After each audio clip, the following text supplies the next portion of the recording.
السلام عليكم ورحمة الله وبركاته. الحمد لله رب العالمين، والصلاة والسلام على أشرف الأنبياء والمرسلين نبينا محمد وعلى آله وصحبه الطيبين الطاهرين ومن تبعهم بإحسان إلى يوم الدين. أما بعد، فإن خير الحديث كتاب الله، وخير الهدي هدي محمد صلى الله عليه وسلم، وشر الأمور محدثاتها، وكل محدثة بدعة، وكل بدعة ضلالة، وكل ضلالة في النار. أعوذ بالله من الشيطان الرجيم. ولا تهنوا ولا تحزنوا وأنتم الأعلون إن كنتم مؤمنين.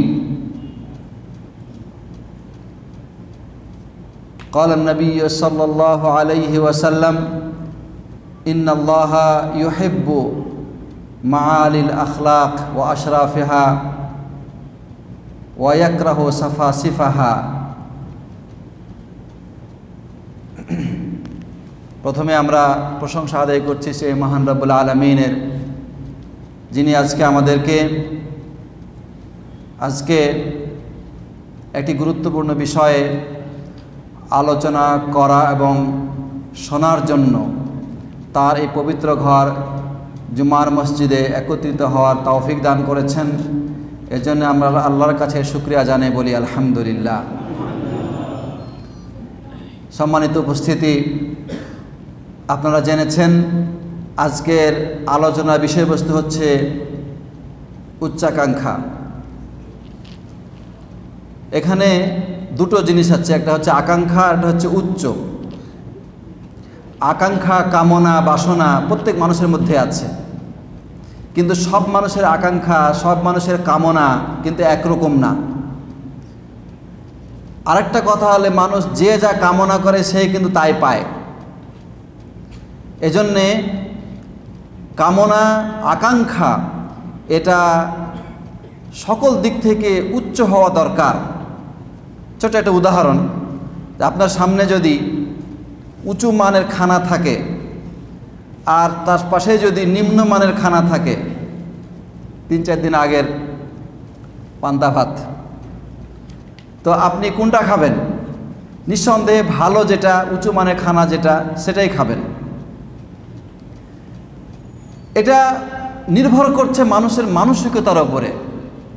কেউ যদি বলে যে ভাই থাক, আমার ওই ডাল ভাতই পছন্দ, এত উঁচু মানের খানা এখন খাবো, পরে আবার খেতে পাবো না, সুতরাং খাওয়ার দরকার নেই, এরকম যদি হয় তাহলে তার মানসিকতা নিচু পর্যায়ের, এতে বলার অপেক্ষা রাখে না। তবরানীতে আছে একটি হাদিস, আল্লাহ নবী সাল্লাল্লাহু আলাইহি সাল্লাম একবার কোনো এক সফর থেকে আসছিলেন। তো এক বেদুইন, যারা গ্রামে বসবাস করে বা মরুভূমিতে বসবাস করে, এরকম ছাগল গরু নিয়ে বসবাস করে, এরকম বেদুইনের বাড়িতে উঠেছেন। তো ওই বেদুইন নবীজির সাথে খুব ভালো আচরণ করেছে, সম্মানজনক আচরণ করেছে। তো নবী করিম সাল্লাল্লাহু আলাইহি সাল্লাম বললেন যে তোমার যদি কখনো সময় হয় তো মদিনায় এসো। ঘটনাক্রমে কয়েকদিন পরে সে এসে হাজির হয়েছে। রাসূলুল্লাহ সাল্লাল্লাহু আলাইহি ওয়াসাল্লাম তাকে সম্মান করলেন এবং তাকে বললেন যে তুমি কিছু চাও। তখন সে বলল যে আমাকে একটা উটনি দেন, দুধ হয় এরকম একটা উটনি দেন। তো নবীজি বললেন যে আরও কিছু চাও। সে বলল যে আমার ছাগল আছে, তো ছাগল দেখাশোনা করতে আমার ঝামেলা হয়, তো একটা কুকুর দেন, মানে শিক্ষিত কুকুর আর কি, যে আমার ছাগলগুলি পাহারা দেবে। দেওয়া হলো। তারপরে জিজ্ঞেস করলেন যে আরও কিছু চাও। তো সে বলল যে আমাকে একটা দাসী দেন, চাকরানি, আমার বউয়ের বাড়ির খেদমত করবে। তার এই যে কামনাগুলো, ও যতটুকু মানুষ ততটুকু সে কামনা করেছে। এই কামনা কি উচ্চ কামনা? কখনোই নয়। এর বিপরীত দিকে দেখুন, রাবিয়া ইবনু কাব আল আসলামী, নাম মনে রাখেন, পরে প্রশ্ন হতে পারে। রাবিয়া ইবনু কাব আল আসলামী রাদিয়াল্লাহু তাআলা আনহু, তিনি তখনও যুবক হন নাই, রাসূলুল্লাহ সাল্লাল্লাহু আলাইহি সাল্লামের খেদমত করতেন, রাতের বেলায় খেদমত করতেন। যদি রাসূলুল্লাহ সাল্লাল্লাহু আলাইহি সাল্লাম কখনো ঘর থেকে বের হন কোনো কাজে, জুতোটা ঠিক করে দিতেন, অজুর পানি নিয়ে এসে হাজির করে দিতেন।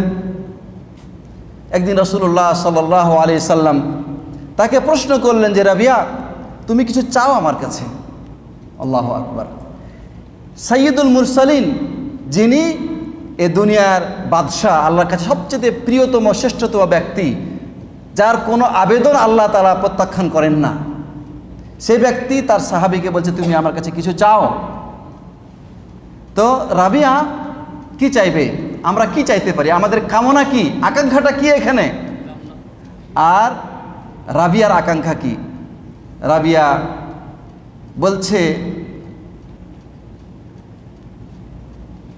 একটু চিন্তা ভাবনা করার পরে বলছে, মুরাফাকাতাকা ফিল জান্নাহ ইয়া রাসূলুল্লাহ, হে আল্লাহর রাসূল, আমি জান্নাতে আপনার সাথে থাকতে চাই। আমি জান্নাতুল ফেরদাউস এ কথা বলে নাই, জান্নাতুল ফেরদাউস চাই, জান্নাতুল মাওয়া চাই, জান্নাতে আদম চাই, জান্নাতুল খুলদ চাই, এরকম অনেক জান্নাত আছে, জান্নাতুল রায়্যান চাই না, এসব কোনো জান্নাতের কথা তিনি বললেন না, কারণ জান্নাত তো অনেক আছে। এখন আমার সবচেয়ে যেটা বেশি জরুরি, আজকে যেমন রাসূলুল্লাহ সাল্লাল্লাহু আলাইহি সাল্লামের সান্নিধ্য লাভ করে আমি ধন্য হয়েছি, পরকালে কিয়ামতের দিন যখন মানুষ তার আপন আপন গন্তব্যে চলে যাবে, তখন আমি কোথায় যাব, কোথায় আমার ঠিকানা হবে কে জানে। সুতরাং এটাই বড় সুযোগ, আমার জীবনের সবচেয়ে বড় আকাঙ্ক্ষা, ইয়া রাসূলুল্লাহ, আমি জান্নাতে আপনার সাথে থাকতে চাই। ওই ব্যক্তির চাওয়া এবং এই ব্যক্তির চাওয়ার মধ্যে, ওই ব্যক্তির আকাঙ্ক্ষা এবং এই ব্যক্তির আকাঙ্ক্ষার মধ্যে আসমান জমিন ফারাক, ঠিক না বেঠিক? প্রথম ব্যক্তি দুনিয়ার সামান্য নগণ্য কিছু বিষয় নিয়ে সে সন্তুষ্ট, আর এ ব্যক্তি এমন একটা বস্তু চাইলো যেটা একজন মানুষের জীবনে সবচেয়ে বড় আকাঙ্ক্ষা হওয়া উচিত। আর এটাই হচ্ছে উচ্চাকাঙ্ক্ষার মূল কথা।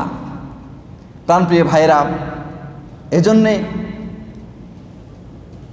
আল্লাহ নবী সাল্লাল্লাহু আলাইহি সাল্লাম যখন একদিন বর্ণনা করছেন যে আমার উম্মতের মধ্যে ৭০,০০০ লোক বিনা হিসাবে জান্নাতে প্রবেশ করবে, হাদিসটা বুখারী মুসলিমে আছে।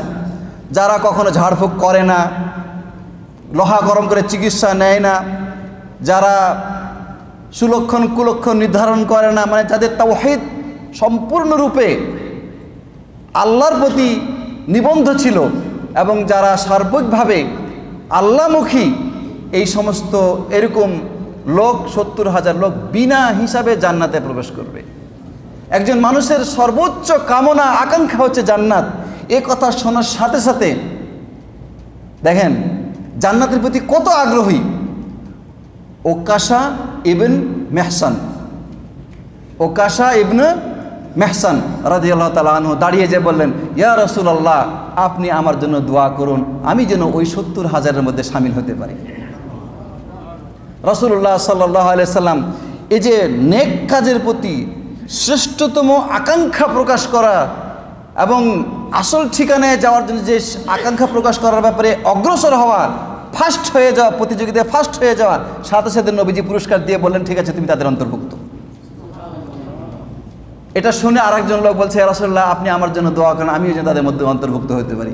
নবীজি বললেন যে তোমার আগেই ওই স্থান দখল করে নিয়েছে ওকাশা, তার মানে তুমি পিছিয়ে পড়ে গেছো। প্রাণপ্রিয় ভাইয়েরা, আল্লাহ নবী সাল্লাল্লাহু আলাইহি সাল্লাম বলছেন যে আল্লাহ সুবহানাহু ওয়া তাআলা সব কিছুর হাই, যেটা উঁচু লেভেল, যেটা এটাকে পছন্দ করেন, শ্রেষ্ঠতম বস্তু যেটা সেটা পছন্দ করেন, আর নিকৃষ্ট তুচ্ছ হীনমন্যতা আল্লাহ এগুলিকে অপছন্দ করেন। এই জন্যে আল্লাহ সুবহানাহু ওয়া তাআলা মানব জাতিকে তাদের শ্রেষ্ঠত্ব এবং উচ্চতার ঘোষণা দিয়ে বলছেন, ওয়ালা তাহিনু ওয়ালা তাহজানু ওয়া আনতুমুল আ'লাউন, লা তাহিনু ওয়া লা তাহজানু ওয়া আনতুমুল আলাউন ইন কুনতুম মুমিনিন।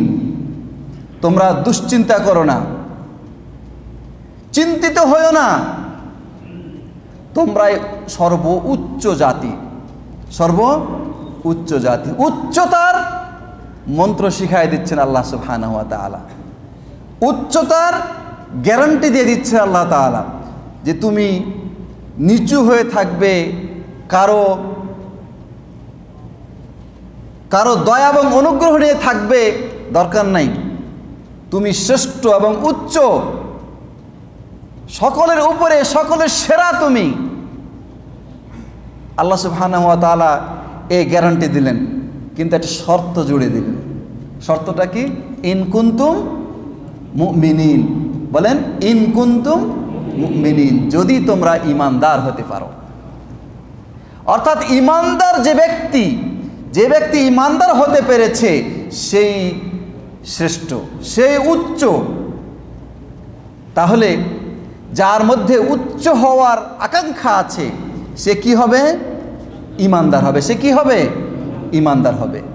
ঈমানদার হওয়া ছাড়া তার কোনো উচ্চ আসনে পৌঁছার কোনো সুযোগ নাই। প্রাণপ্রিয় ভাইরা, এই জন্যে যারা মুমিন, যারা শ্রেষ্ঠ মুমিন, তাদের আল্লাহ পরিচয় দিয়েছেন সূরা ফুরকানের মধ্যে শেষের আয়াতগুলো আপনারা পড়বেন, সেখানে মুমিনদের অনেকগুলো সিফাত আলোচনা আছে, অনেকগুলো বৈশিষ্ট্য উল্লেখ করা হয়েছে। শেষের দিকে কি বলা হয়েছে? যে রব্বানা হাব লানা মিন আজওয়াজিনা ওয়া যুররিয়াতিনা কুররাতা আয়ুনিন ওয়াজআলনা লিল মুত্তাকিনা কি ইমামা। মুমিনরা দোয়া করে আল্লাহর কাছে, যে আগের যে গুণাবলীগুলি আছে সেগুলো আলোচনা করলে অনেক সময় দরকার, কিন্তু আমি আপনাদেরকে বলে দিচ্ছি যে শেষের দিকে গুণাবলীগুলো আপনারা কোরআন পড়ে দেখে নেবেন। কিন্তু আমার বলার উদ্দেশ্য যেটা এখানে সেটা হচ্ছে এই যে মুমিনরা দোয়া করে আল্লাহর কাছে, প্রার্থনা করে, বলে ওয়াজআলনা লিল মুত্তাকিনা ইমামা, আমাদেরকে মুত্তাকিদের ইমাম বানায় দাও। এমন যদি আপনি হন, আপনার সন্তান 5 জন ছেলে, 5 জনই ইমাম, কত শ্রেষ্ঠ, কত উচ্চ তারা, তাদের ওই পিতা কত সৌভাগ্যবান যে তার আকাঙ্ক্ষাকে সে পূর্ণ করেছে, আল্লাহ তাকে পূর্ণতায় পৌঁছিয়ে দিয়েছেন। ওয়াজআলনা লিল মুত্তাকিনা ইমামা, আমাকে মুত্তাকি বানিয়ে দাও, এই কথা আল্লাহ পড়তে বলেন নাই। মুমিনদের আকাঙ্ক্ষা কীরকম? যে মুত্তাকিদের ইমাম হয়ে থাকবে, আদর্শ হয়ে থাকবে, অনুকরণীয় হয়ে থাকবে, অনুসরণীয় হয়ে থাকবে। মানুষ তাদেরকে দেখলেই তাকে অনুসরণ করবে, তার কথা মানবে, তার কাছে জিজ্ঞাসা করবে, জানতে চাইবে, তার চালচলন, তার কথাবার্তা, তার আচার আচরণ, এগুলি দেখে মানুষ তার কাছ থেকে শিক্ষা গ্রহণ করবে। সে যেহেতু ইমাম, মুত্তাকিদের ইমাম। প্রাণপ্রিয় ভাইরা, আল্লাহ সুবহানাহু ওয়া তাআলা মুমিনদের বৈশিষ্ট্য উল্লেখ করেছেন যে মুমিনরা উচ্চাকাঙ্ক্ষা কীরকম তাদের, তারা বলে ওয়াজআলনা লিল মুত্তাকিনা ইমামা। প্রাণপ্রিয় ভাইরা, আকাঙ্ক্ষা জিনিসটা অন্তরের বিষয়, এটা আকাঙ্ক্ষাটা অন্তরের জিনিস। অন্তরে যদি আপনার উচ্চ আকাঙ্ক্ষা থাকে, উচ্চ কামনা থাকে, উচ্চ অভিলাষ থাকে, তাহলে যদি কাজে কমে যদি আপনি হয়তো জায়গায় পৌঁছতে নাও পারেন, তবুও হয়তো তার মর্যাদা, ফজিলত আপনি পেয়ে যেতে পারেন। আল্লাহ নবী সাল্লাল্লাহু আলাইহি সাল্লাম বলছেন, মান তালাবা শাহাদাতা বিসিদকিন নালাহু ওয়া ইন মাতা আলা ফিরাশিহি। কোনো ব্যক্তি যদি অন্তর থেকে সত্যিকারভাবে আল্লাহর পথে শহীদ হওয়ার তামান্না করে, আকাঙ্ক্ষা করে, একজন মানুষের জীবনে সবচেয়ে উঁচা আকাঙ্ক্ষা যদি সে মুমিন হয়, তাহলে সে আল্লাহর পথে শহীদ হবে। ঠিক না ঠিক? এই জন্যেই আল্লাহ নবী সাল্লাল্লাহু আলাইহি সাল্লাম দুনিয়ার কোনো কিছু আকাঙ্ক্ষা করে নাই, শুধু এটুকু আকাঙ্ক্ষা করেছেন যে আমি যেন আল্লাহর পথে শহীদ হয়ে যাই, শহীদ হই আবার জীবন লাভ করি, আবার শহীদ হই আবার জীবন লাভ করি। এত বড় মর্যাদা শহীদদের। রাসূলুল্লাহ সাল্লাল্লাহু আলাইহি ওয়াসাল্লাম বলছেন, কোনো মানুষ যদি অন্তর থেকে সত্যিকারভাবে শাহাদাত কামনা করে, আল্লাহর পথে শহীদ হওয়ার কামনা করে, সে যদি বিছানায় মৃত্যুবরণ করে তবুও সে শাহাদাতের মর্যাদা লাভ করবে। তার আকাঙ্ক্ষা তো উঁচা ছিল, তার আকাঙ্ক্ষা উঁচা ছিল। এজন্য এক যুদ্ধে এক সাহাবী রাসূলুল্লাহ সাল্লাল্লাহু আলাইহি ওয়াসাল্লামের সাথে অংশগ্রহণ করেছেন। করার পরে সে যুদ্ধে বিজয় লাভ হয়েছে, এবার গনিমত পাওয়া গেছে। তো এই গনিমতগুলো রাসূলুল্লাহ সাল্লাল্লাহু আলাইহি সাল্লাম মুজাহিদদের মাঝে বন্টন করে দিলেন, একটা একটা করে বিভিন্নভাবে যেভাবে নিয়ম বন্টন করে দিলেন। ওই সাহাবীকে যখন ওই গনিমতের তার অংশ তাকে দেওয়া হচ্ছে, তখন সে বলছে, ইয়া রাসূলুল্লাহ মা জিতু লিহাযা, এই গনিমতের জন্য, এই সম্পদের জন্য তো আমি এখানে আসি নাই, আমি এসেছি যেন আমাকে এখানে আঘাত করা হয়, যে আঘাত এদিক দিয়ে বের হয়ে যাবে, আমি জান্নাতে যেতে চাই। কি আকাঙ্ক্ষা! এবং দেখা গেল পরের যুদ্ধে উনি অংশগ্রহণ করেছিলেন এবং তাকে নিয়ে আসা হলো রাসূলুল্লাহ সাল্লাল্লাহু আলাইহি ওয়াসাল্লামের কাছে, যে ইয়া রাসূলুল্লাহ এই সেই ব্যক্তি যে আপনাকে এই কথা বলেছিল। রাসূলুল্লাহ সাল্লাল্লাহু আলাইহি ওয়াসাল্লাম বললেন যে অন্তর থেকে সত্যিকার কথা সে আল্লাহর কাছে পেশ করেছে, আল্লাহ তার কামনাকে বাস্তবায়ন করে দিয়েছেন, তার আকাঙ্ক্ষাকে বাস্তবায়ন করে দিয়েছেন। বদরের যুদ্ধে রাসূলুল্লাহ সাল্লাল্লাহু আলাইহি ওয়াসাল্লাম বলছেন, কুমু ইলা জান্নাতিন আরদুহাস সামাওয়াতু ওয়াল আরদ, তোমরা সে জান্নাতের দিকে উঠো যে জান্নাতের প্রশস্ততা হচ্ছে জমিন থেকে আসমান পর্যন্ত। তখন উমাইর ইবনুল হুমাম রাদিয়াল্লাহু তাআলা আনহু উঠে দাঁড়ালেন। উঠে দাঁড়িয়ে তিনি বললেন, জান্নাত, যে জান্নাতের প্রশস্ততা জমিন থেকে আসমান পর্যন্ত, সে জান্নাতের দিকে আপনি আমাদেরকে ডাকছেন, তাহলে তো ওই জান্নাত আমার চাই। এ কথা বলে তিনি তার থলে থেকে খেজুর বার করে খেতে লাগলেন। খাওয়ার দু একটা খেয়ে বললেন, বাখিন বাখিন। নবীজি বললেন, তুমি বাখিন বাখিন বললা কেন? বলছি, ইয়া রাসূলুল্লাহ এই যে থলের মধ্যে যে খেজুরগুলো আছে, এই খেজুরগুলো যদি আমি খাই তাহলে এই খাওয়া শেষ করা পর্যন্ত আমার হায়াতটা অনেক লম্বা, আমি জান্নাতে যেতে পারবো না, জান্নাতে যেতে আমার এই হায়াতটা লম্বা হয়ে যাবে, দীর্ঘ হয়ে যাবে, সুতরাং আমার জান্নাত দরকার। এ কথা বলে তিনি খেজুর এবং থলে ফেলে দিলেন, এবার যুদ্ধে প্রবেশ করলেন এবং তিনি শহীদ হয়ে জান্নাতে চলে গেলেন। উচ্চাকাঙ্ক্ষা, কত বিশাল আকাঙ্ক্ষা তাদের, প্রাণপ্রিয় ভাইয়েরা। কিন্তু যারা মুনাফিক, তারা কথা বলে বেশি, কাজ করে কম। তাদের সম্পর্কে আল্লাহ সুবহানাহু ওয়া তাআলা বলেছেন যে ওয়ালাউ আরাদুল খুরুজ লা আ'দ্দু লাহু উদ্দাতান ওয়ালাকিন কারিহাল্লাহু বিআসাহুম ফাসাব্বাতাহুম ওয়া কিলা কুদু মাল কাঈদিন। মুনাফিক যারা, তাদেরকে যখন এভাবে শ্রেষ্ঠ আকাঙ্ক্ষার দিকে, জান্নাতের দিকে ডাকা হয়, তখন তারা নানা রকমের ওজর আপত্তি পেশ করে, নানা রকমের বাহানা পেশ করে। তারা বলে যে এটা সমস্যা আছে, ওটা সমস্যা আছে, আমার ছেলে অসুস্থ, আমার বউয়ের ডেলিভারি হবে, আমার অমুক হবে, তুমুক হবে। আল্লাহ বলছেন যে এরা হচ্ছে, এই মুনাফিকদের যদি সত্যিকার অর্থে উচ্চাকাঙ্ক্ষা থাকতো তাহলে তারা এর জন্য প্রস্তুতি গ্রহণ করত। কিন্তু আল্লাহ সুবহানাহু ওয়া তাআলা তাদের এই বের হওয়াকে অপছন্দ করেছেন, অতঃপর তাদেরকে বাড়িতে বসিয়ে রেখেছেন। আর যেমন করে কানা ল্যাংড়া লুলা লোকেরা, যেমন অক্ষম লোকেরা বসে থাকে, তারা এরকম বাড়িতে বসে থাকে। প্রাণপ্রিয় ভাইরা, সূরা তাওবা ৪৬ নম্বর আয়াত আল্লাহ তাআলা এই মুনাফিকদের এই চরিত্রের কথা উল্লেখ করেছেন। এজন্যে উচ্চাকাঙ্ক্ষার অধিকারী যারা, তারা নিজের জান্নাতের জন্য সকল বাধাকে তারা উপেক্ষা করে চলে। আমর ইবনুল জামুহ রাদিয়াল্লাহু তাআলা আনহু ল্যাংড়া ছিলেন এবং রাসূল সাল্লাল্লাহু আলাইহি ওয়াসাল্লাম যখন মক্কা থেকে মদিনায় আসেন, তখন ও মূর্তি পুজো ছাড়ে নাই, কিন্তু তার ছেলেরা সবাই ইসলাম গ্রহণ করেছে। শেষ পর্যন্ত যখন উনি ইসলাম গ্রহণ করলেন, তখন তিনি পরে এই মূর্তি পূজার জন্য আফসোস করলেন এবং তিনি বললেন যে আল্লাহ যদি সুযোগ দেয় তাহলে আমি আল্লাহকে দেখিয়ে দেব যে আমি আল্লাহর জন্য, দিনের জন্য কিছু করি।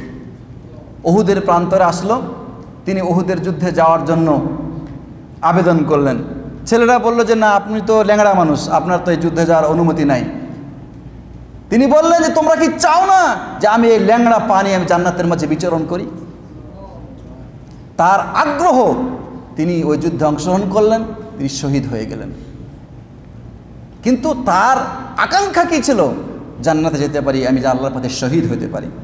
প্রাণপ্রিয় ভাইয়েরা, আমাদের মধ্যে আমরা, আমাদের হিম্মত, আমাদের আকাঙ্ক্ষা দুনিয়ার সামান্য নগণ্য বস্তুর সাথে সম্পৃক্ত। আমরা মনে রাখবেন যে যারা শ্রেষ্ঠ আকাঙ্ক্ষার শ্রেষ্ঠ স্তরে পৌঁছতে চায়, তারা এই আরামের জীবন অতিবাহিত করলে কখনোই সেই আকাঙ্ক্ষায় পৌঁছতে পারবে না। এজন্যে সামান্য নগণ্য বস্তু নিয়ে যারা মত্ত থাকে, ব্যস্ত থাকে, তারা কখনোই উচ্চতার শ্রেষ্ঠ শিখরে পৌঁছতে পারে না। যখন এই যে আন্দালুস স্পেন মুসলমানদের তত্ত্বাবধানে ছিল, তারেক বিন জিয়াদ রহমতুল্লাহ আলাই তিনি সর্বপ্রথম এখানে গিয়ে ইসলামের পতাকা উড়িয়েছেন। ওই সময় মুসলমানদের ইমানের জজবা এত বেশি ছিল যে তারা যেমন করে ইমানের দিক থেকে মজবুত ছিলেন, আমলের দিক থেকে মজবুত ছিলেন, এবং ইমান এবং ইসলামকে বিশ্বের সব জায়গায় ছড়িয়ে দিতে হবে, এই জজবাও তাদের মধ্যে ব্যাপকভাবে নাড়া দিত তাদেরকে। খ্রিস্টান গোয়েন্দাদেরকে পাঠানো হয়েছে যে দেখো মুসলমানদের মধ্যে কোনো দুর্বলতা আছে কি না। খ্রিস্টান গোয়েন্দা এসে এক যুবককে দেখছে কাঁদছে। কী ব্যাপার, তুমি কাঁদছো কেন? বলছে আমি তীর চালনার প্রশিক্ষণে অংশ নিয়েছিলাম, তা আমি টার্গেটে তীর পৌঁছাতে পারিনি দেখে আমি পাশ করতে পারিনি। আমি আফসোস করছি যে আমি যদি কাফেরদের বিরুদ্ধে আমি যদি যুদ্ধে লিপ্ত হই তাহলে তো আমি বিজয় হতে পারবো না, আমি কাফের হত্যা করতে পারবো না, এই আফসোসে আমি কাঁদছি। গোয়েন্দা যায় বলছে এ জাতিকে পরাজিত করার ক্ষমতা তোমাদের নাই। বহুকাল পরে আবার গোয়েন্দা এসেছে, দেখেছে আর এক যুবক, তাকে সে কাঁদছে। কী ব্যাপার, তুমি কাঁদছো কেন? বলছে আমার প্রেমিকার কাছে আমি চিঠি লিখেছিলাম, প্রেমিকা আমার চিঠির জবাব দেয় নাই, এই আফসোস করে আমি কাঁদছি। এবার তারা বলছে যে হ্যাঁ, এবার সুযোগ এসেছে, এখন তাদেরকে পরাজিত করা সম্ভব। প্রাণপ্রিয় ভাইয়েরা, যারা নিজের লক্ষ্যকে টার্গেটকে ভুলে যায় তাদেরকে শয়তান, ইবলিস এবং তার অনুসারীরা সহজেই কুপকাত করতে পারে। 800 বছর মুসলমানরা শাসন করেছে স্পেন এবং কর্ডোভা, যেটাকে কুর্তুবা বলা হতো, এবং সেখান থেকে বড় বড় ওলামায়ে দ্বীন, সেখান থেকে বাকি ইবনে মাখলাদের মতো মুহাদ্দিস, ইবনে হাজাম এর মতো মুহাদ্দিস, ফকিহ এবং বড় বড় এরকম ওলামায়ে দ্বীন সেখান থেকে বের হয়েছে। ইমাম কুর্তুবী সেখান থেকে, তাফসিরে যে কুর্তুবী আছে সেখানকার লোক তিনি। কিন্তু যখন মুসলমানরা তাদের উচ্চাকাঙ্ক্ষাকে ভুলে গেছে, তাদের উচ্চতার মৌলিক যে কর্ম সেটাকে যখন তারা ভুলে গেছে, আল্লাহ সুবহানাহু ওয়া তাআলা তাদেরকে এভাবে পতন দিয়েছেন। প্রাণপ্রিয় ভাইরা, এজন্যে মুমিনের আকাঙ্ক্ষা থাকবে সর্ব অবস্থায় আল্লাহ সুবহানাহু ওয়া তাআলার সাথে সম্পৃক্ত, উচ্চতার সাথে সম্পৃক্ত, এবং তার আকাঙ্ক্ষা হবে জান্নাতের প্রতি, নেতৃত্ব এবং কর্তৃত্বের প্রতি। সে কখনোই নিচুতাকে, সামান্য বস্তুকে এবং এই দুনিয়ার ধন সম্পদ কিছুর প্রাধান্য দেবে না। এজন্যে এটা কি করে সম্ভব হবে? যখন আপনার টার্গেট থাকবে যে আপনি দিন সম্পর্কে সঠিক জ্ঞান অর্জন করবেন। কারণ দিন সম্পর্কে সঠিক জ্ঞান না শিখলে, জ্ঞানের কাছে না পৌঁছলে আপনি উচ্চ আকাঙ্ক্ষা কি তাও জানতে পারবেন না। এজন্যে আল্লাহ সুবহানাহু ওয়া তাআলা জ্ঞান অর্জন করা প্রত্যেক ব্যক্তি প্রতি ফরজ করে দিয়েছেন, ঠিক না ঠিক? জ্ঞান অর্জন করা ফরজ। জ্ঞান যদি আপনার পিছনে না থাকে তাহলে আপনার আকাঙ্ক্ষা তৈরি হবে কিভাবে? আর ওই জ্ঞান অর্জনের পথে যখন আপনি বের হবেন তখন আপনাকে আল্লাহ নবী সাল্লাল্লাহু আলাইহি ওয়াসাল্লাম ওই আপনার উচ্চাকাঙ্ক্ষার শেষ কথা, যেটা চূড়ান্ত কথা, যেটা সেটা শুনিয়ে দিয়েছেন। মান সালাকা তারিকান ইয়ালতামিসু ফীহি ইলমান সাহালাল্লাহু লাহু বিহি তারিকান ইলাল জান্নাহ। যে ব্যক্তি জ্ঞান শিক্ষার জন্য রাস্তায় চলে তার জন্য জান্নাতের রাস্তাকে সহজ করে দেওয়া হয়, তার জন্য জান্নাতের রাস্তাকে সহজ করে দেওয়া হয়। যেহেতু একজন মুমিনের সর্বোচ্চ আকাঙ্ক্ষা কি? জান্নাত। ওই জান্নাতে যেতে হলে এলেম দরকার, জ্ঞান দরকার। এই জন্যে ওই জ্ঞানের পথে অগ্রসর হওয়ার জন্য আপনাকে স্বাগতম জানানো হচ্ছে। এবং আল্লাহ নবী সাল্লাল্লাহু আলাইহি সাল্লাম এই শ্রেষ্ঠতম কর্মের জন্য তিনি কি সুসংবাদ দিয়েছেন? কোনো মানুষ যখন জ্ঞান চর্চা করার জন্য, জ্ঞান শিক্ষা করার জন্য বের হয়, তখন ওই ছাত্রের জন্য এবং শিক্ষকের জন্য সব কিছু ফেরেশতারা পর্যন্ত তাদের পরগুলো বিছায় দেয়, সব কিছু তাদের জন্য ইস্তেগফার করে, ক্ষমা প্রার্থনা করে। এমনকি গাছের পাখি, গর্তের পিঁপড়া, পানির মাছও তাদের জন্য কি করে? ইস্তেগফার করে, ক্ষমা প্রার্থনা করে। শ্রেষ্ঠ কাজের জন্য শ্রেষ্ঠ পুরস্কার। আফসোস যে আমরা জ্ঞান অর্জনের পথে চলি না। আজকে ইন্টারনেটে আমাদের মোবাইল আমাদেরকে জ্ঞান থেকে দূরে সরিয়ে দিয়েছে। যখন আমরা এই ফেসবুকে আর এই সমস্ত বিভিন্ন গ্রুপে চলাফেরা করি, তখন এমন কিছু কিছু বিষয় ছড়িয়ে দেওয়া হয় যেগুলি প্রকৃত জ্ঞানের সাথে সম্পর্ক নাই। কোনো কবরস্থানের পাশে দিয়ে যদি একজন মাওলানা সাহেব হেঁটে যায়, তাহলে ওই কবরস্থানের 40 দিনের কোরাজা মাফ হয়ে যায়। আল হাদিস লিখে ফেসবুকে ছেড়ে দেওয়া হলো, ঠিক না ভাই? ঠিক। ওটাও বিশ্বাস করে, উনি আবার ওটা শেয়ার করা শুরু করে, লাইক এবং শেয়ার শুরু হয়ে যায়। প্রাণপ্রিয় ভাইয়েরা, জ্ঞান অর্জন করতে হবে, সে জ্ঞান যেন সঠিক হয় সেটাও আপনাকে চেষ্টা করতে হবে। এবং এভাবে শুধু লাইক শেয়ারের মাধ্যমে জ্ঞান অর্জন হয় না, প্রকৃত উৎস থেকে, ঝর্ণা যেখান থেকে বের হয়েছে সেখান থেকে জ্ঞান অর্জন করতে হবে।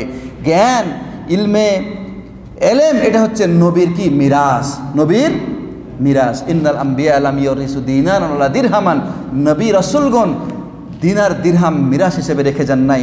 তারা কি রেখে গেছেন? এলেম, কোরআন এবং হাদিসের এলেম। আমাদের নবী সাল্লাল্লাহু আলাইহি সাল্লাম আমাদের জন্য মিরাস রেখে গেছেন কিসের? জ্ঞানের, কোরআন এবং হাদিসের জ্ঞানের। প্রাণপ্রিয় ভাইরা, কিন্তু এই জ্ঞান অর্জনের জন্য আমরা অগ্রসর না, আগ্রহী না। একজন মানুষ যদি পিতা মাতার রেখে যাওয়া মিরাস সংরক্ষণ করে এবং তার জন্য খাটাখাটি করে, তার জন্য আপনার কোর্ট কাচারি করে, সালিশ বসে, লোকজনকে নিয়ে এই নিয়ে কথাবার্তা বলে, যাতে করে মিরাজটা ঠিকমতো বন্টন করা হয়, তার মিরাজ যেন সে হাসিল করতে পারে, এটাকে কেউ দোষের মনে করে? কি কেউ দোষের মনে করে? কখনোই না।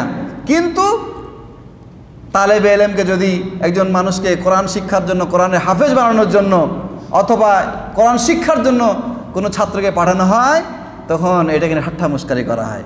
হ্যাঁ, কি খাবে, কি চাকরি করবে, তার হিম্মতটাকে, তার আকাঙ্ক্ষাটাকে দমিয়ে দেওয়া হয়। অথচ একজন মানুষের উচ্চাকাঙ্ক্ষা এখানেই আছে, এলেম শিক্ষার মধ্যেই আছে। এজন্যে আমি যেই একজন মুহাদ্দিসের কথা বললাম, যে আন্দালুস, সেই স্পেন থেকে তিনি বাগদাদে এসেছিলেন, তার নাম হচ্ছে বাকি ইবনে মাখলাদ রহমতুল্লাহ আলাইহি, একজন বড় মুহাদ্দিস। তিনি এই যুগে তো আপনার এক জায়গা থেকে আরেক জায়গায় গেলে প্লেনের মাধ্যমে 6 ঘন্টা, 7 ঘন্টা, 8 ঘন্টা, 10 ঘন্টা যথেষ্ট। সেই যুগে এগুলার কোনো কল্পনাও ছিল না, মানুষ কল্পনাও করতে পারেনি। স্পেন থেকে বাগদাদ পর্যন্ত আসা কয়েক হাজার কিলোমিটার রাস্তা, তিনি এসেছেন বাগদাদে। ইমাম আহমদ বিন হাম্বল আছেন, তার কাছ থেকে হাদিস শিখবেন। তিনি এসেছেন, ইমামের সাথে সাক্ষাৎ করেছেন, কিন্তু তখন ঘটনা কী ছিল? ইমাম আহমদ বিন হাম্বল তখন একটি সমস্যার মধ্যে ছিলেন, একটা ফিতনার মধ্যে ছিলেন। সে সময় মুতাজিলা আকিদার লোকেরা খলিফাদের কাছে তাদের আকিদাকে পেশ করে মুসলিমদের মধ্যে একটা বদ আকিদা, কোরআন মাখলুক, কোরআন আল্লাহর মাখলুক, যেমন অন্যান্য মানুষ বা অন্যান্য প্রাণী মাখলুক, এরকম কোরআন আল্লাহর একলা সৃষ্টি, এই কথাটা তারা মানুষের সমাজে প্রচার করেছে। ইমাম আহমদ বিন হাম্বল বলছেন যে না, এটা ঠিক না, বরং কোরআন আল্লাহর কালাম। কোরআন কি? আল্লাহর কালাম। কোরআন আল্লাহর কালাম, এটা আল্লাহর বাণী, এটা আল্লাহর সিফাত, এটা আল্লাহর অংশ। সুতরাং এটাকে মাখলুক বললে কোরআন থেকে মানুষকে দূরে সরানো হবে এবং এই কোরআনের প্রতি মানুষের আগ্রহ সৃষ্টি হবে না। যাই হোক, এই কারণে ইমাম আহমদ বিন হাম্বল তাদের ওই কথা না মানার কারণে তাকে অনেকভাবে অত্যাচার করা হয়েছে। প্রতিদিন 80 করে বেত্রাঘাত করা হতো, তাকে 80টা করে বেত্রাঘাত করা হতো। তো ওই অবস্থায় শুধু তারপরে তাকে নিষেধ করে দেওয়া হয়েছে, আপনি যতক্ষণ পর্যন্ত আমাদের এই আকীদা গ্রহণ না করবেন, আপনি হাদিস বয়ান করতে পারবেন না, কোনো দাস দিতে পারবেন না, বাড়িতে বসে থাকতে হবে, গৃহবন্দী। তো এই মুহাদ্দিস এত দূর থেকে আসছে, এসে সাক্ষাৎ করেছে, হাদিস শিখবে। তো পরে বলছে যে কি করা যায়, আমাকে তো হাদিস শিখাতে নিষেধ করে দেওয়া হয়েছে। তখন একটা কৌশল অবলম্বন করলেন, যে তুমি এখানে অপরিচিত লোক, প্রতিদিন আমার বাসায় আসবে ফকিরের বেশ ধরে। ফকির যেভাবে ছেঁড়া কাপড় পরে, মাথায় পট্টি ইত্যাদি বাঁধে আসে, ঠিক সেভাবে তুমি আসবে। তোমাকে আমি একটা দুটা রুটি দেব আর একটা দুটা হাদিসে শুনিয়ে দেব ওই ফাঁকে। সুবহানাল্লাহ। এইভাবে কয়েক বছর তিনি ইমামের সাথে কৌশল করে করে হাদিস শিখেছেন। যখন শেষ খলিফা ওয়াসিক বিল্লাহ, উনি সুন্নতের অনুসরণকারী খলিফা হিসেবে দায়িত্ব গ্রহণ করেছেন, তখন তিনি ইমাম আহমদ বিন হাম্বলের কাছ থেকে তার পিতা দাদা যারা অত্যাচার করেছে তাদের কাছে ক্ষমা চেয়েছেন এবং ইমাম আহমদ বিন হাম্বলকে দর্স দেওয়ার জন্য, হাদিস শিক্ষা দেওয়ার জন্য মসজিদে আসার অনুমতি দিয়েছেন। তখন ইমাম আহমদ বিন হাম্বল বলছেন যে প্রকৃত তালেবে এলেম, প্রকৃত ছাত্র যদি কেউ হয়ে থাকে সে হচ্ছে বাকি ইবনে মাখলাদ, একজন ইমামের পক্ষ থেকে সার্টিফিকেট। আর আমরা শিক্ষার জন্য আলেমদের সাথে সম্পর্কই রাখি না, কিভাবে আমরা উচ্চশিক্ষা লাভ করতে পারি? প্রাণপ্রিয় ভাইরা, এলেম এমন একটা জিনিস, ধন সম্পদ এমন একটা জিনিস, ধন সম্পদকে আপনি রক্ষা করবেন, রক্ষা আপনারই করা লাগবে। ধন সম্পদের চকিদার হচ্ছেন আপনি, আর আপনার চকিদার হচ্ছে এলেম, ঠিক না বে ঠিক? এলেম আপনাকে রক্ষা করবে, আর ধন সম্পদ রক্ষা করার জন্য আপনাকে রাত জাগতে হবে। সুতরাং ধন সম্পদ কোনো মানুষকে চিরস্থায়ী করতে পারে না, কিন্তু এলেম মানুষকে চিরস্থায়ী করতে পারে, ঠিক না বে ঠিক? এলেম মানুষকে চিরস্থায়ী করতে পারে। সুতরাং যাদের মধ্যে চিরস্থায়ী হওয়ার আকাঙ্ক্ষা আছে, এই উচ্চ আকাঙ্ক্ষা যারা পোষণ করে, তারা এলেম থেকে দূরে থাকতে পারে না।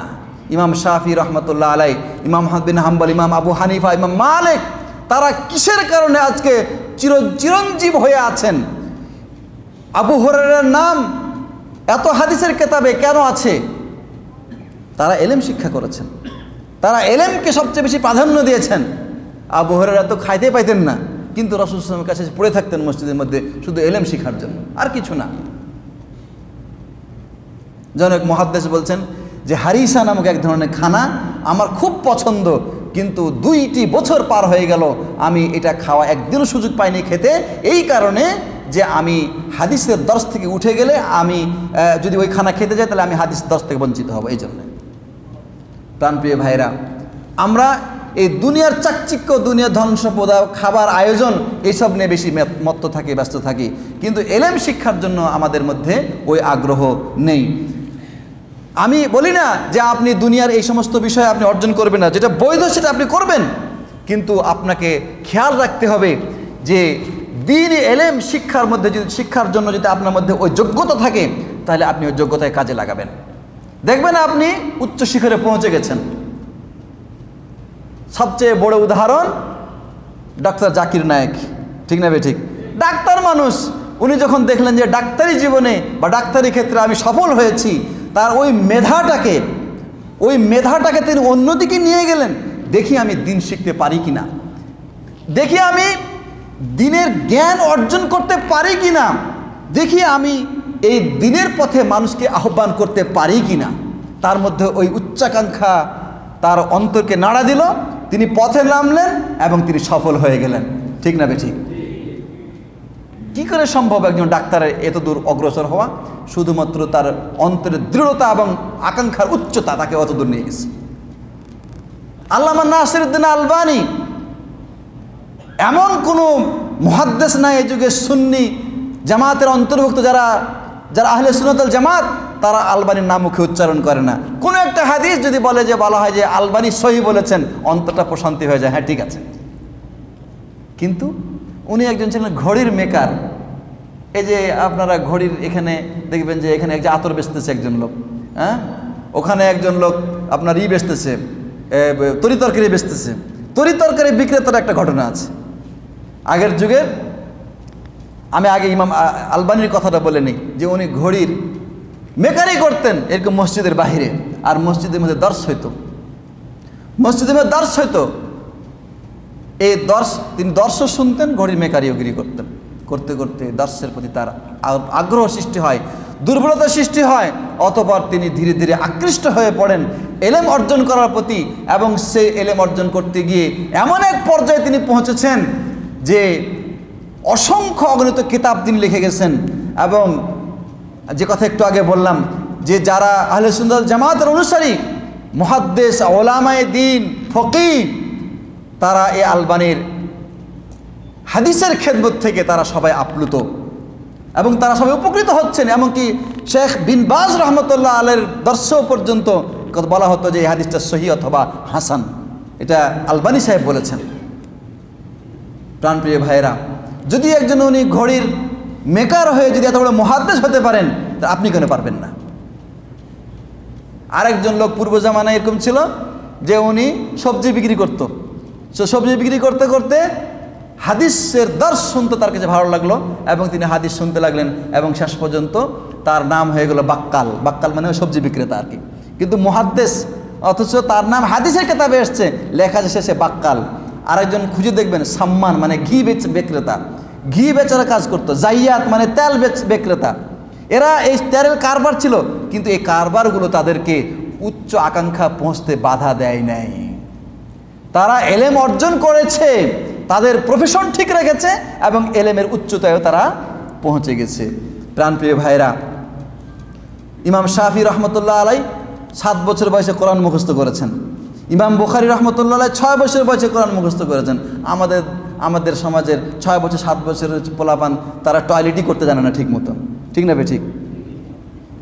প্রাণপ্রিয় ভাইরা, সুতরাং এলেম অর্জন ছাড়া উচ্চতায় পৌঁছা যাবে না। এবং এলেম অর্জন করার জন্য যদি ওই এলেম অর্জন করার আকাঙ্ক্ষা মনে মধ্যে থাকে, আল্লাহ আপনাকে তৌফিক দিবে। আপনারা হয়তো কয়েকদিন আগে পত্রিকায় দেখেছেন, এখন যে দেশে 8 এবং 5 পরীক্ষা চলছে, একটা ছেলে 1 হাত এবং 1 পা দিয়ে লিখছে, একটা প্রতিবন্ধী ছেলে, এবং সেটা পত্রিকায় আসছে ছবি সহ। কি করে সম্ভব? এরকম একটা ছেলেকে কি করা হয়? ভিক্ষা করতে দেওয়া হয়। কিন্তু তার মধ্যে হিম্মতটা কত বড়, তার কলিজাটা কত বড় যে না, এই জিনিসগুলো আমাকে আমার উন্নতির পথে বাধা হতে পারে না। এটা সাধারণ একটা দুনিয়াবি চলার ব্যাপারে একটা বাধা, কিন্তু আমার মনটা তো বড়। সুতরাং তার আকাঙ্ক্ষা, সে টার্গেটে তাকে পৌঁছার জন্য সে কি করেছে? এই কলম এবং খাতা হাতে পায়ে তুলে নিয়েছে। আপনারা হয়তো ইয়াতে দেখেছেন, টিভিতেও দেখেছে মনে হয় এটা, এবং আপনারা ফেসবুকে দেখবেন একটা ছবি যে একজন লোক কিভাবে সে নামাজ আদায় করছে। তার পা নাই, তার পা নাই, 1 পা আছে, একটা পা আছে, একটা পা দিয়ে সে নামাজ আদায় করছে। সুবহানাল্লাহ বিহামদি। এই ধরনের লোক ভিক্ষা করে বেড়ায়, কিন্তু সে না জান্নাত পেতে চায়। তার আকাঙ্ক্ষা কত বড়!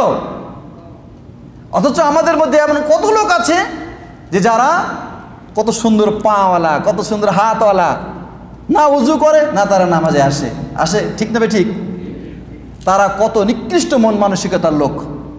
আর এই লোকটার মন মানসিকতা কত উঁচু, তার একটা পা নাই, তারপরও সে আল্লাহ সুবহানাহু ওয়া তাআলার গোলামি, তার দাসত্ব করতে সে পিছপা হয় নাই। প্রাণপ্রিয় ভাইরা, সুতরাং এলেম অর্জন করার ক্ষেত্রে আপনার আকাঙ্ক্ষা উঁচু থাকতে হবে, তাহলে আপনি উচ্চতায় পৌঁছতে পারবেন।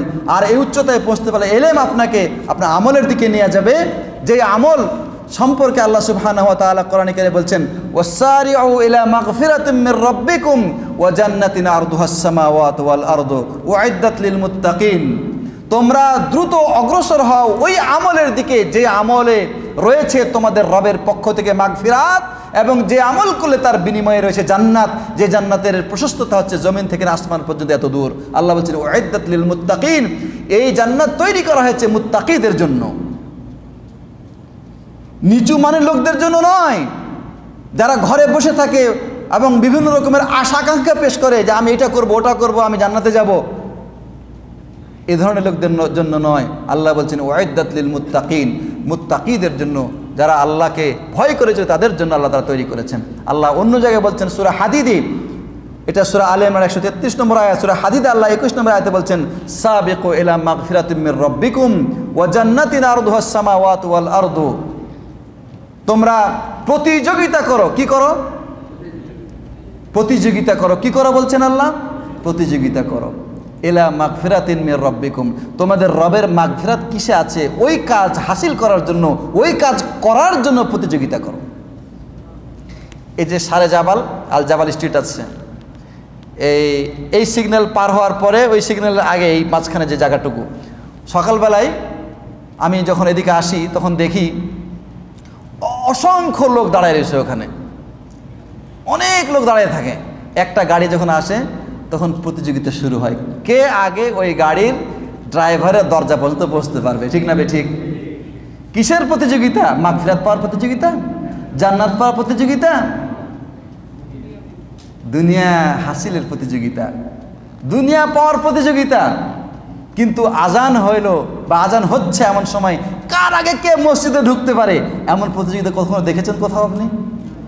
কিন্তু আল্লাহ বলছেন সাবিকু, তোমরা প্রতিযোগিতা করো, যে কাজে মাগফিরাত আছে সে কাজ পাওয়ার জন্য প্রতিযোগিতা করো। কে বলছেন? আল্লাহ বলছেন। কই উচ্চাকাঙ্ক্ষা তো নাই মনের মধ্যে, কি করে সম্ভব? আল্লাহ নবী সাল্লাল্লাহু আলাইহি সাল্লাম বলছেন যে লাউ ইয়ালামুন নাসু মা ফিত তাহজিরি লাস্তাবাকু ইলাইহি। মানুষ যদি জানতো যে আগে ভাগে মসজিদে আসলে কি নেকি আছে, আগে ভাগে মসজিদে আসলে কি নেকি আছে, তাহলে কে কার আগে কে পৌঁছতে পারে এই নিয়ে প্রতিযোগিতা শুরু হইতো, দৌড় শুরু হইতো। কে বলছেন? রাসূলুল্লাহ সাল্লাল্লাহু আলাইহি ওয়াসাল্লাম বলছেন, বুখারী শরীফের হাদিস। রাসূলুল্লাহ সাল্লাল্লাহু আলাইহি ওয়াসাল্লাম বলছেন, লাউ ইয়ালামুন নাসু মা ফিন নিদাই ওয়াস সাফিল আউয়ালি সুম্মা লাম ইয়াজিদু ইল্লা ইয়াস্তাহিমু লাস্তাহমু আলাইহি। বুখারী মুসলিম হাদিস। যে মানুষ যদি জানতো যে আজান দিলে কি নেকি আছে আর প্রথম কাতারে নামাজ পড়লে কি নেকি আছে, তাহলে মানুষ কাজ্যে লাগাইতো, কাজ্যে, এই তুই না আমি, তুই না আমি, এই ছাড় তুই না পিছিয়ে যা, আমি সামনে যাব, ঠিক না বে ঠিক। মানুষ যদি জানতো, রাসূলুল্লাহ সাল্লাল্লাহু আলাইহি ওয়াসাল্লাম বলছেন যে এই অবস্থায় তখন তারা কাজ্যে থেকে বাঁচার জন্য, ঝগড়া থেকে বাঁচার জন্য তারা পরস্পর তখন লটারি করতে বাধ্য হতো যে ভাই কাজ্যে ঝগড়া করার দরকার নাই, এক কাজ করে লটারি করো, যার নাম উঠবে সে আজান দেওয়ার কাজটা করবে, অথবা যার নাম উঠবে সে প্রথম কাতারের নামাজ পড়বে। আর আমাদের আকাঙ্ক্ষাটা কি? আমাদের আকাঙ্ক্ষা হলো আজান হয়েছে, নামাজ তো পড়তে হবে, আচ্ছা যাচ্ছি। মসজিদে কোনো ক্রমে যদি এসেও যায় তাইলে জড়সড়ো হয়ে মনে হচ্ছে লজ্জা লাগছে, ওই দেওয়ালে পিছনের দিকে হেলান দিয়ে বসে, ঠিক না বে ঠিক। আর সামনের কাতারে যদি কোনো ক্রমে আয়সাও যায়, তাহলে যদি দেখে যে একজন ভালো গুত্রাওয়ালা সৌদি এসছে অথবা কোনো হুজুর এসছে, আপনি যান, ঠিক না? ও তাকে আগায় দেয়, ও নিজে পিছিয়ে চলে যায়। প্রথম কাতার হচ্ছে ফেরেশতাদের কাতার। আপনাকে যদি দিনই বিষয়কে প্রতিযোগিতা করতে চায়, আপনি তাকে আগাইতে দিবেন না, এটা হচ্ছে উচ্চাকাঙ্ক্ষা। দিনই বিষয়ে, ইবাদতের বিষয়ে যদি কোনো প্রতিযোগিতার সুযোগ আসে, তাহলে আপনি সবার আগে থাকবেন, এটা হচ্ছে আপনার উচ্চাকাঙ্ক্ষা। আর যদি এই বিষয়ে, আচ্ছা সবাই তো যাচ্ছে, সবাই যদি যায় তো কাজে লাগবে, ঝগড়া লাগবে, আমি পরেই যাই, তাহলে আপনার আকাঙ্ক্ষা নিম্নমানের। এজন্যে সাঈদ ইবনে মুসাইয়্যিব রাদিয়াল্লাহু রাহমাতুল্লাহ আলাইহি একজন কেবারুত তাবিঈন, বড় তাবিঈ ছিলেন। তিনি শেষ বয়সে কাঁদছেন। কেন তুমি কাঁদছেন কেন? কি হয়েছে? বলছে আমি 50টি বছর নামাজ আদায় করেছি, আমার তাকবীরে উলা ছুটেছে, তার কোনো নজির নাই, কিন্তু আজকে আমি অপারগ হয়ে গেছি, আমি মসজিদে হাজির হতে পারলাম না, এই জন্য কাঁদছি। আল্লাহু আকবার। এমন কোনো মানুষ দেখেছেন? এমন কোনো মানুষ আমাদের সমাজে আছে যে নামাজ ছুটে গেছে দেখে তার চোখে পানি এসেছে, ক্রন্দন করেছে, নামাজের কারণে চোখে পানি এসেছে, ক্রন্দন করেছে? এমন কোনো লোক আমাদের সমাজে আছে? কি ব্যাপার ভাই, কাঁদছেন কেন? ভাই আজকে আমার নামাজটা ছুটে গেছে, এর জন্য কাঁদছি। অথবা তাকবীর ওরা তো বাদই দিলাম, নামাজ ছুটে যাচ্ছে, খবর নেই। সাঈদ ইবনে মুসাইয়্যিব আজকে তার তাকবীরে উলা ছুটে গেছে, আজকে উনি মসজিদে হাজির হতে পারেন, অপারগ মানুষ। আল্লাহ তার ওজর রেখেছেন, না গেলে কোনো সমস্যা নাই, কিন্তু তিনি কাঁদছেন এই জন্য যে তিনি আজকে যেতে পারছেন না, অথচ তিনি জীবিত আছেন এখনো। প্রাণপ্রিয় ভাইরা, আমাদের ঈমান কোথায় আছে? আমাদের ঈমান মনে হচ্ছে যেন মুনাফিকের পর্যায়ে। আল্লাহ সুবহানাহু ওয়া তাআলা মুনাফিকদের নামাজের চিত্র তুলে ধরেছেন। আল্লাহ বলছেন, ইন্নাল মুনাফিকিনা ইউখাদিউনাল্লাহ ওয়া হুয়া খাদিউহুম। নিশ্চয় যারা মুনাফিক তারা আল্লাহকে ধোঁকা দিতে চায়, অথচ আল্লাহকে ধোঁকা দেওয়া সম্ভব নয়। আল্লাহ বলছেন, ওয়াইজা কওমু ইলাস সালাতি কওমু কুসালা। এই মুনাফিকরা যখন নামাজে আসে, কোনো রকম লোক দেখানোর জন্য নামাজে আসে, তাদের উদ্দেশ্য হচ্ছে মানুষকে দেখানো, তারা নামাজে আসে। ওয়াইজা কওমু ইলাস সালাতি কওমু কুসালা, তারা লোক দেখানোর জন্য নামাজ আদায় করে। অলসতা বশত, দুর্বলতা বশত তাদের নামাজের এই চিত্র। আল্লাহ সুবহানাহু ওয়া তাআলা বলছেন, ওয়ালা ইয়াযকুরুনাল্লাহা ইল্লা কলিলা। তারা খুবই কম আল্লাহর জিকির করে, খুবই কম আল্লাহর জিকির করে। এরা মুনাফিকদের নামাজের চরিত্র। মানুষকে দেখার জন্য তারা নামাজে আসে। ইউরাউনান নাস, মানুষকে দেখানোর জন্য নামাজ আদায় করে। ওয়ালা ইয়াযকুরুনাল্লাহা ইল্লা কালিলা। যেহেতু নামাজ মানুষকে দেখানোর জন্য, খালি কোনো রকম টোপার কয়টা সেজদা দিয়ে উঠে দৌড়, সবার শেষে আসবে মসজিদে আর সবার আগে মসজিদ থেকে দৌড়, ঠিক না ঠিক? আমরা এরকম না তো কেউ? আল্লাহ যেন আমাদেরকে রক্ষা করেন। প্রাণপ্রিয় ভাইরা, যার হিম্মত দুর্বল, যার মন মানসিকতা ছোট, ইচ্ছা আছে নামাজ যাওয়ার, কারণ নামাজে না গেলে হুজুররা বলছে যে কুফুরি হয়ে যাবে, যাইতে হবে।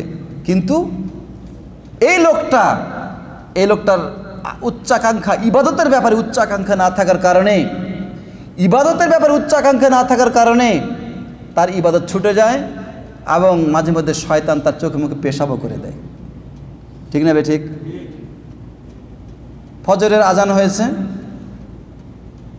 আজান কানে আসলো, উঠবে, মসজিদে যাবে, এমন সময় ইবাদতে যেহেতু তার উচ্চাকাঙ্ক্ষা নাই, এজন্য এবার শয়তান তাকে ধরে বসেছে, বলছে যাচ্ছ তো যাবা, একটু পরে যাও, লাইলুন তবিলুন, লাইত এখন অনেক লম্বা আছে। এইভাবে তাকে মধুর গান শোনায়। তারপরে এক সময় হঠাৎ করে তার চোখ তাকে পরাজিত করে এবং সে আর উঠতে পারে না, রাত পার হয়ে যায়। আল্লাহ নবী সাল্লাল্লাহু আলাইহি ওয়াসাল্লাম বলছেন, যখন তার নামাজের সময় পার হয়ে যায়, শয়তান তার চোখে মুখে পেশাব করে পালিয়ে যায়। নাউজুবিল্লাহি মিন যালিক। অতএব যারা ফজরের নামাজে হাজির হয় না, তারা সকালে ঘুম থেকে উঠে তাদের চোখে মুখে কি থাকে? শয়তানের পেশাব। তারা শয়তানের পেশাব নিয়ে ঘুম থেকে উঠে এরপরে তারা টয়লেটে যায়, ওটা আবার ধয়। হ্যাঁ, কাজ হয় না। কিন্তু আল্লাহ নবী সাল্লাল্লাহু আলাইহি ওয়াসাল্লাম বলছেন যে তার অন্তরটা খবিস থাকে, খবিস অন্তর নিয়ে, নিচু অন্তর নিয়ে, নিকৃষ্ট নাপাক অন্তর নিয়ে সে সকাল করে। আল্লাহ নবী সাল্লাল্লাহু আলাইহি ওয়াসাল্লাম বলছে, যে ব্যক্তি ফজরের নামাজ জামাতের সাথে পড়বে, আল্লাহ সুবহানাহু ওয়া তাআলা তার জিম্মাদারি নিয়ে নেবেন, তার দায়িত্ব নিয়ে নেবেন।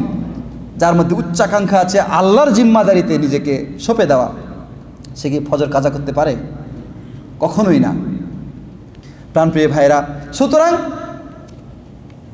জান্নাতে যাওয়ার উচ্চাকাঙ্ক্ষা যাদের মধ্যে আছে, তারা ইবাদতের মধ্যে অলসতা করতে পারে না। সম্মানিত বন্ধুগণ, উচ্চাকাঙ্ক্ষার অনেক দিক আছে।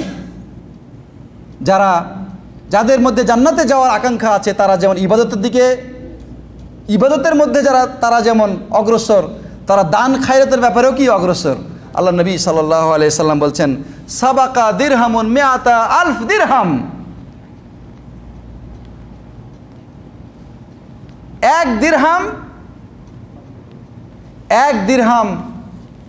এক দিরহামের মর্যাদা আল্লাহর কাছে 1,00,000 দিরহামের চাইতেও বেশি হয়ে গেছে। এক দিরহামের মর্যাদা 1,00,000-এর চাইতেও বেশি। কিভাবে? তিনি বলছেন যে একজন লোকের মাত্র 2টা দিরহাম আছে, 2টা রিয়াল আছে। সে মালিক কয়টা রিয়ালের? 2টা রিয়ালের। এর মধ্যে 1টা রিয়াল সে আল্লাহর রাস্তায় দান করে দিল। আরেকজন মানুষ কোটি কোটি রিয়ালের মালিক, ওখান থেকে সে 1,00,000 রিয়াল দিয়ে দিল। 1,00,000 রিয়াল বা 1,00,000 দিরহাম দিল। আল্লাহর কাছে ওই 1,00,000-এর তুলনায় 1 দিরহামের 1 রিয়ালের মূল্য বেশি। কেন? তার অন্তরে আছে উচ্চাকাঙ্ক্ষা আল্লাহরে যেমন দিলাবে। ও চিন্তা করে নাই যে আমি এটা দিয়ে দিলে তো আমার অর্ধেক সম্পত্তি শেষ। হ্যাঁ, তার উদ্দেশ্য হচ্ছে আল্লাহরে যেমন দিই। এই জন্য দেখেন, আবু বকর সিদ্দিক রাদিয়াল্লাহু তাআলা আনহু তাবুকের যুদ্ধে যখন রাসূল সাল্লাল্লাহু আলাইহি ওয়াসাল্লাম দান করতে বললেন, আবু বকর সিদ্দিক বাড়িতে যা ছিল সব নিয়ে এসে হাজির করছেন। ওমর বাড়িতে যা ছিল 2 ভাগ করে 1 ভাগে রেখে আসছেন, 1 ভাগে নিয়ে আসছেন। উনি তো ভাবছেন যে আজকে আমি আবু বকরের চাইতে বেশি সম্পদ হাজির করলাম। কিন্তু সম্পদের সংখ্যাটা বড় কথা নয়, মনটা বড় কথা, আকাঙ্ক্ষাটা বড় কথা। আকাঙ্ক্ষাটা কত উঁচা! আবু বকর, বাড়িতে কাকে রেখে এসেছো? ইয়া রাসূলুল্লাহ, আল্লাহ এবং রাসূলকে রেখে এসেছি, বাড়িতে আমার কিছু নেই। এটা হচ্ছে উচ্চাকাঙ্ক্ষা। এখানে সংখ্যাটা বড় কথা নয়, এখানে উচ্চতাটা, মনের মানসিকতাটা বড় কথা। যে মন থেকে তিনি কি চেয়েছেন, তার ঈমানটা কি এখানে প্রমাণ করছে, এটাই সবচেয়ে বড় কথা। প্রাণপ্রিয় ভাইরা, এজন্যে আপনার কাছে যদি সম্পদ নাও থাকে, আল্লাহ নবী সাল্লাল্লাহু আলাইহি ওয়াসাল্লাম বলছে দুনিয়াটা চার শ্রেণীর মানুষের জন্য। তার মধ্যে এক শ্রেণী হচ্ছে যার কাছে এলেম আছে এবং সম্পদ আছে, সে এলেম নিয়ে সম্পদ ব্যয় করে, সে হচ্ছে সর্বোচ্চ পর্যায়ের। আর একজন মানুষের কাছে এলেম আছে কিন্তু সম্পদ নাই, কিন্তু সে কামনা করে যদি আমাকে ওই লোকের মধ্যে সম্পদ দেওয়া হতো তাহলে আমি এই সম্পদগুলি ভালো কাজে ব্যয় করতাম। উচ্চাকাঙ্ক্ষা তার মনের মধ্যে রয়েছে। আল্লাহ নবী সাল্লাল্লাহু আলাইহি ওয়াসাল্লাম বলছেন যে ওই লোক এবং এই লোক আজরের দিক থেকে, সওয়াবের দিক থেকে এক সমান। আরেকজন লোক, তার কাছে কোনো এলেম নাই কিন্তু সম্পদ আছে, মেট্রিকও পাশ করে এমপি হয়ে গেছে, সুতরাং যত রকমের অন্যায় অনাচারের পথে খরচ করা দরকার সব খরচ করছে। এই হলো সবচেয়ে নিকৃষ্ট পর্যায়ের লোক। আর চতুর্থ লোক হচ্ছে তার এলেমও নাই, সম্পদও নাই। যদি কোনো রকম এই এমপির মতো হইতে পারতাম রে, টাকা যদি আমার কাছে থাকতো, ওই বেটা যা করছে তার থেকে বেশি দেখাই দিতাম। আল্লাহ নবী সাল্লাল্লাহু আলাইহি ওয়াসাল্লাম বলছেন যে এই দুইজন লোক গুনাহ এবং এই নিকৃষ্টতার দিক থেকে তারা সমান, এক সমান। অতএব প্রাণপ্রিয় ভাইরা, যাদের অন্তরে উচ্চাকাঙ্ক্ষা রয়েছে তারা এই দুনিয়ার এই ধন সম্পদকে তা বড় করে দেখবে না। আল্লাহ নবী সাল্লাল্লাহু আলাইহি ওয়াসাল্লাম বলছেন যে ব্যক্তির অন্তরে আল্লাহর ভালোবাসা আছে, আল্লাহর ইবাদত আছে, আল্লাহ সুবহানাহু ওয়া তাআলা তার সব কাজকে সহজ করে দিবেন, তার সব কাজকে সহজ করে দেবেন, তার সব কিছুকে তিনি গুটিয়ে সুন্দর করে তার সামনে পেশ করবেন এবং তার অন্তর থেকে অভাবকে দূর করে দেবেন।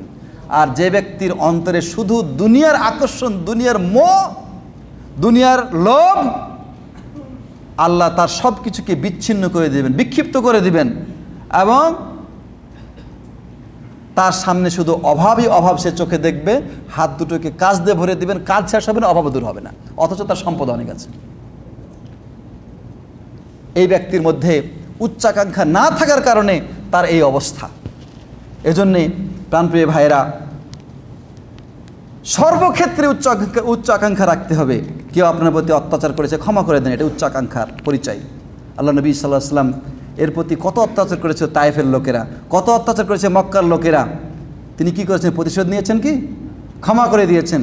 সুতরাং আপনার মধ্যে উচ্চাকাঙ্ক্ষা থাকতে হবে ক্ষমা করার মাধ্যমে। আপনার মধ্যে উচ্চাকাঙ্ক্ষা থাকবে, আপনি আপনার দৃষ্টিকে নত রাখবেন, আপনার নজরকে আপনি নত রাখবেন, আপনি সততার পরিচয় দেবেন। যদিও নিজের কোনো ক্ষতি হয়ে যায় তবু সততার, সত্যতার পরিচয় দেবেন, সবুর করবেন, ধৈর্য ধারণ করবেন, আমানতের খেয়াল রাখবেন। আমানত যদি আপনার কাছে থাকে তাহলে সেই আমানতকে সঠিক স্থানে পৌঁছিয়ে দিবেন। জনক ইমাম এবং তিনি একজন কাজী, তো তিনি তখন পয়সা করে ছিল না, কিন্তু মক্কা গেছেন হজ করতে, তো হেঁটে যাওয়ার কথা। তো তিনি হজ করতে গেছেন, এরপরে তিনি ঘর থেকে বের হয়েছেন, কিছু রুটির আয়োজন করা যায় কিনা কোথাও। তো মক্কা শরীফে, হারাম শরীফে পৌঁছতে যাওয়ার আগে রাস্তায় তিনি দেখছেন যে একটা পুটলি পড়ে আছে, পুটলি, কাপড়ের পুটলি। তো উঠায় দেখেন যে ওটা রেশমের কাপড় দিয়ে বাঁধা একটা পুটলি, ভিতরে একটা হীরার হার, হীরা দিয়ে বানানো একটা হার। তিনি সেটা কুড়িয়ে নিলেন, নেওয়ার পরে তিনি চিন্তা করলেন যে যাক আল্লাহ তাআলা মিলাই দিল। তাৎক্ষণিকভাবে ভুলে গেছেন যে হারাম শরীফ থেকে কুড়ানো জিনিস নেওয়া যায় না। কিন্তু কিছুক্ষণ পরে বাড়ির দিকে, বাসার দিকে যাওয়ার সময় দেখেন যে একজন লোক ঘোষণা দিচ্ছে যে ভাই একটা পুটলি হারানো গেছে, কেউ যদি পায় তাকে এত এত পুরস্কার দেওয়া হবে। তখন তিনি চিন্তা করলেন যে এই পুটলি তো আমি পাইছি। যা জিজ্ঞেস করলেন যে ভাই তোমার পুটলি কীরকম? কয় রেশমের কাপড় দিয়ে আমার বাঁধা পুটলি। কয় পুটলির ভিতরে কি আছে? কয় এরকম এরকম একটা গলার হার আছে। তখন তিনি চিন্তা করলেন যে হয় এটা তো ঠিকই তারই। তিনি দিয়ে দিলেন। তখন যখন দিয়ে দিলেন তখন ওই লোক বললো যে ঠিক আছে তুমি কিছু পুরস্কার নিয়ে যাও। বলছে না আমি পুরস্কার নেব না, আমার কাছে এটা আল্লাহ আমাকে আমানত দিয়েছিলেন, এই আমানত আমি জায়গা মতো পৌঁছে দিলাম, এটাই আমার সবচেয়ে বড় পুরস্কার। কেচ্ছা শেষ। এরপরে বেশ কিছুদিন পরে উনি সাগর পথে বের হয়েছেন, কোথাও যাবেন, কোনো জায়গায় চাকরি বাকরি করে কাজকর্ম করে খাবেন। তো ঘটনাক্রমে যখন সাগর পথে রওনা দিয়েছেন, ঝড় হয়েছে এবং তাদেরকে সব লোককে নিয়ে কোন এক দ্বীপে বা কোন এক দেশে নিয়ে যে তাদের নৌকা থেমেছে। তো সেখানে যাওয়ার পরে তিনি একটা এলাকায় গেলেন এবং সেখানে এক মসজিদে আশ্রয় নিলেন। মসজিদের লোকেরা তাকে অপরিচিত লোক দেখে বললেন যে তুমি কি কোরআন পড়তে জানো? বলছে হ্যাঁ আমি কোরআন পড়তে জানি এবং আমি কোরআনে হাফেজ। তখন তারা বললেন যে ঠিক আছে তুমি এই মসজিদে ইমামতি করো। এইভাবে তিনি সেখানে ইমাম হয়ে গেলেন।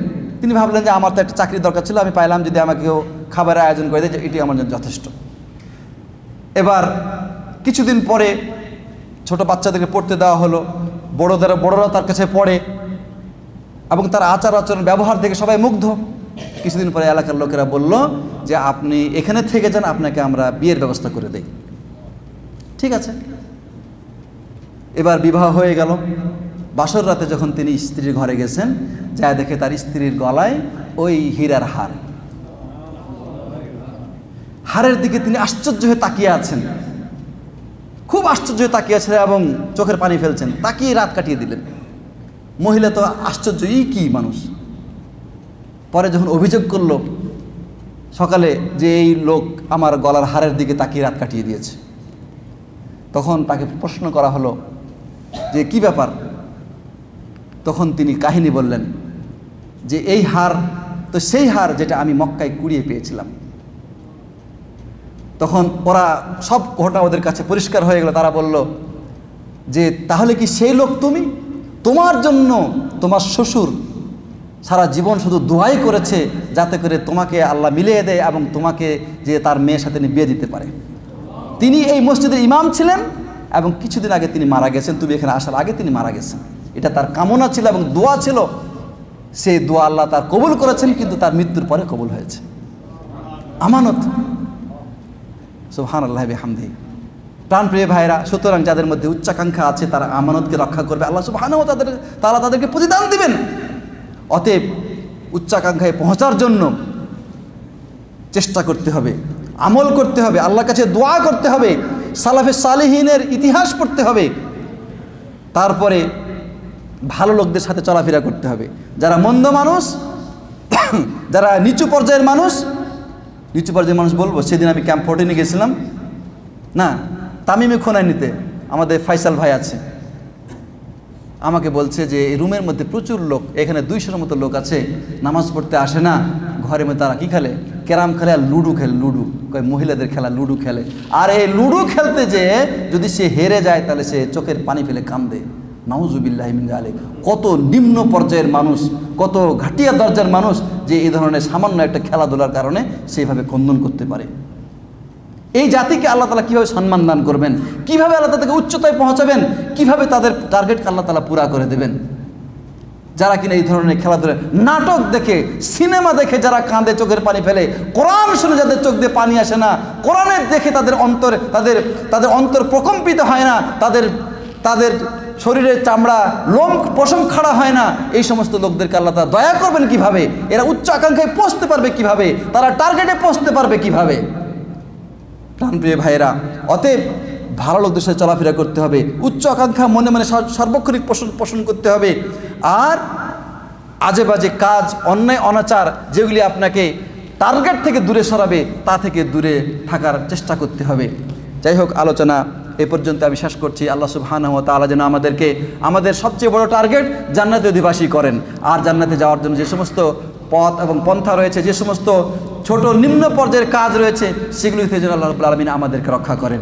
আল্লাহুম্মা আমিন। আকুলু ক্বালি হাযা আস্তাগফিরুল্লাহ লি ওয়া লাকুম ওয়া মুসলিমিন ফাস্তাগফিরুহু ইন্নাহুল গফুরুর রহিম। ওয়া সাল্লাল্লাহু আলা নাবিয়িনা মুহাম্মদ ওয়া আলা আলিহি ওয়া সাহবিহি আজমাইন। আসসালামু আলাইকুম ওয়া রাহমাতুল্লাহি ওয়া বারাকাতুহু।